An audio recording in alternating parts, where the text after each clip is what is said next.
have any second thoughts about your mitigation recommendations, considering the evidence that despite all of the things we've done in the U.S., our death rate is essentially worse than Sweden, equivalent to the less developed world that is unable to do any of the things that you've been promoting? Do you have any second thoughts? Are you willing to look at the data that countries that did very little actually have a lower death rate than the United States? You know, Senator, I'd be happy at a different time to sit down and go over detail. You've said a lot of different things. You've compared us to Sweden, and there are a lot of differences. And you said, well, you know, there are a lot of differences between Sweden, but compare Sweden's death rate to other comparable Scandinavian countries. It's worse. So I don't think it's appropriate to compare Sweden with us. Yes, we have.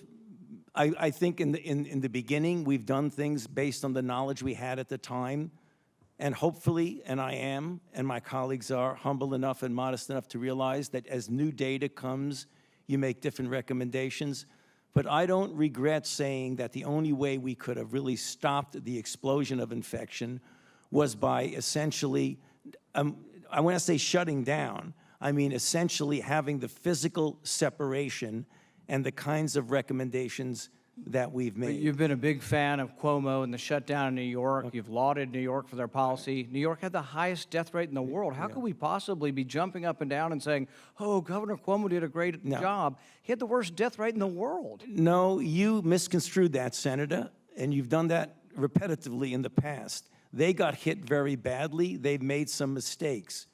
Right now, if you look at what's going on right now, the things that are going on in New York to get their test positivity 1% or less is because they are looking at the guidelines that we have put together from the task force of the 4 or 5 things of masks, social distancing, outdoors more than indoors, avoiding crowds, and washing hands. Or they've developed enough community immunity that they're no longer having the pandemic because they have enough immunity in New York City to actually stop. I challenge that, Senator, because I want to, please, sir, I would like to be able to do this because this happens with Senator Rand all the time. You were not listening to what the director of the CDC said, that in New York it's about 22%. If you believe 22% is herd immunity, I believe you're alone in that.